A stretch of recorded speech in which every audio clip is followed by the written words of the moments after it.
1947 में बंटवारे के समय हमारे परिवार के एक बहुत माने हुए और जिन्होंने बहुत सेवा भी की, सरदार उत्तम सिंह दुग्गल, ये जोड़े साहब को धमियाल, जो हमारा विलेज था, हमारी फैमिली जहाँ से आती है, वहाँ से रावलपिंडी लाए और हमारे फैमिली के एक बुजुर्ग थे, बड़े मशहूर एडवोकेट थे, सरदार बहादुर ब्यान सिंह पुरी, वो उसको बाय एयर लाए। आपको याद होगा उस समय 1947 में कई परिवार आए, उन्होंने सोचा हालात सुधर जाएंगे, फिर वो वापस चले जाएंगे, पर उन्होंने देखा कि अब ये सुधरने वाले नहीं है हालात, तो वो जोड़े साहब को वहाँ से बाय एयर यहाँ लाए। तो सरदार बहादुर ब्यान सिंह पुरी के जो बेटा साहब थे, उनका नाम था सरदार अवतार सिंह पुरी। उनकी जो विल है सरदार अवतार सिंह पुरी, उसमें भी जोड़े साहब के रेफरेंस है, बाकी हिस्टोरिकल टेक्स्ट में भी है। और ये सरदार बहादुर ब्यान सिंह पुरी के जो एल्डेस्ट सन थे सरदार अवतार सिंह पुरी, ये फ्रंटियर कैंटोनमेंट सर्विस के एक सीनियर ऑफिसर थे। उनके बाद उनके बेटे जसमीत सिंह पुरी, जो मेरे कज़न थे, उनकी कस्टडी में रहे। और जब ये आए वहाँ से 1947 में, तो रोहतक रोड पे इनकी रेजिडेंस था। कुछ साल बाद रोहतक रोड रेजिडेंस जो है उसको वाज रीनेम्ड श्री गुरु गोविंद सिंह मार्ग, तो आज भी नाम वही है।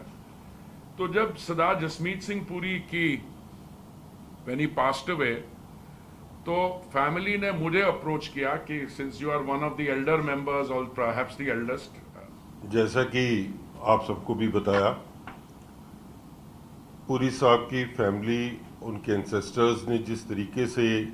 गुरु साहब की इस निशानी को संभाल के रखा और उस मुसीबत वाले समा दौर था जो था 1947 का, उसको कैसे उस निशानी को लाके अपने पास अपने घर में रख के और उसकी संभाल की, सेवा संभाल की। और आज जो समा है कि ये वो स्थान, क्योंकि जो इनके कज़न्स थे जो इसकी देखभाल कर रहे थे, उसके बाद फैमिली ने फैसला लिया कि इन जो गुरु साहब के जोड़े हैं इनको तख्त श्री पटना साहब ले जाया जाए। और इसके लिए मैं इनकी कमेटी का और इनकी तरफ से, इनके परिवार की तरफ से लिए गए हुए फैसले का मैं स्वागत करता हूं, धन्यवाद करता हूं कि एप्रोप्रिएट जगह जो है गुरु साहब का जन्म स्थान तख्त श्री हरमंदिर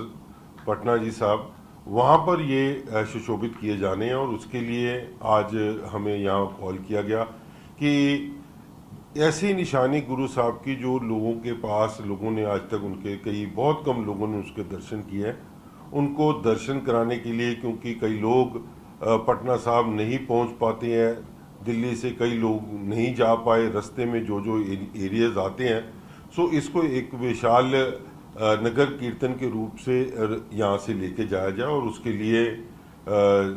सोई साहब भी ख़ास तौर पे पटना साहब से यहाँ पहुँचे हैं और जो भी हम रूपरेखा पुरी साहब तैयार करेंगे, हम उनके साथ सहयोग करेंगे और इसको भव्य तरीके से एक विशाल नगर कीर्तन के रूप में गुरु के जस गायन करते हुए, कीर्तन गायन करते हुए गुरु की उस निशानी को गुरु के उस स्थान पे पहुँचाया जाए जहाँ पर गुरु साहब का अपना जन्म हुआ। सो इसके लिए जो भी जिम्मेवारी हमारी लगाई जाएगी, दिल्ली से गुरुद्वारा प्रबंधक कमेटी उसको पूरा करेगी। और हम अपना सौभाग्य समझेंगे कि गुरु साहब के इस पावन मौक़ों पे जो ये उनका जोड़ा है, जो गुरु गोविंद सिंह महाराज का भी और माता साहब कौर का,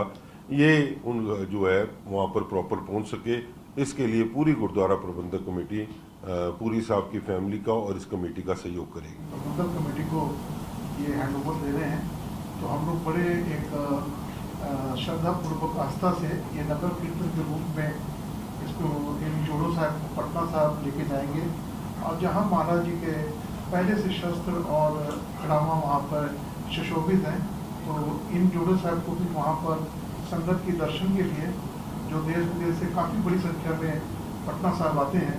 तो जिनको ये दर्शन कर सकेंगे तो इनको वहाँ पे सुशोभित किया जाएगा। तो मैं धन्यवाद देता हूँ पूरी फैमिली जी का, जिन्होंने एक बड़ा डिसीजन लिया है। पूर्व में भी पटना साहिब में जैसे गुरु महाराज जी का चोला साहिब था, तो मध्य प्रदेश में किसी सिख फैमिली के पास था। पिछले 30 साल पहले उन्होंने फिर वो पटना साहिब को हैंड ओवर किया, तो आज वो सुशोभित है चोला साहिब। तो ये मैं पटना साहिब की कमेटी से फिर से मैं धन्यवाद करता हूँ कि ये उन्होंने डिसाइड किया। धन्यवाद।